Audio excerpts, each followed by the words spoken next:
Pas disa ditëve rresht që deputeti VMRO DPMN-s Antonio Miloshovski drejtoi një sër akuzash ndaj prokurorëve Kollarevic dhe Abazi, se sipas tij, për shkak të interesave familjare dhe personale, kanë amnistuar të dyshuarit të afërt me LSDM dhe BDI-n në rastin Mazut, me vlerë prej 167 milion eurosh. Sot, të njëjtat akuza, por me fjalë të ndryshme, ka drejtuar edhe deputeti tjetër i VMRO-s Emile Lëvkov. Sipas tij, raportet e Entit Shtetror për Revizion dhe dëshmitë e MPB-s nuk kanë qenë të mjaftueshme që rastet të përfundojnë në gjykatë. Ai deklaroi se prokuroria Kollarevic ka lidhje familjare me kuadrët të zgjedhura nga LSDM-ja, ndërsa për prokurorin Abazi tha se ka lidhje të afërta me Ali Ahmetin dhe funksionar të BDI-s. Sipas tij, koalicioni mes dy prokurorëve ka shpëtuar koalicionin politik LSDM-BDI. Ova koalicija na Kollarevic i Abazi. Një nga skandalet më serioze dhe më të mëdha energjetike në historinë e Maqedonisë nuk përfundoi në sallën e gjyqit, por u mbyll që në prokurori.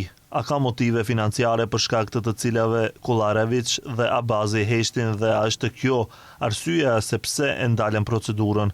Pse LSDM-ja nuk e dënoi këtë rast dhe nuk e ftoi Vasko Kovacevskin të kthehet në Maqedoni?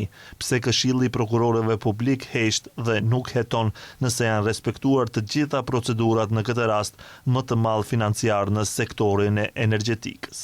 Ndërkaq që në lidhje me këtë çështje, sot kanë reaguar edhe nga Bashkimi Demokratik për Integrim, të cilët ato reagime i cilësojnë si terror brutal dhe të papranueshëm ndaj drejtësisë. Në reagimin e partisë, thuhet se fushat e përditshme me kërcënime dhe presione ndaj organit të akuzës, e udhëhequr sipas tyre nga Antonio Miloshovski, është skandaloze dhe e ngjashme me praktikat e Koreas së Veriut.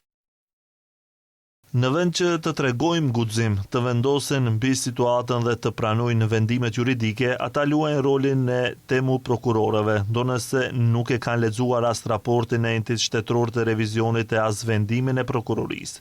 Enti Shtetror i Revizionit nuk ka asnjë ekspertizë për vlerësim teknik, por VMRO-ja vazhdimisht e mashtron opinionin publik. Përkundrazi, prokuroria ka siguruar ekspertiza të posaçme si për cilësinë, ashtu edhe për dëmin.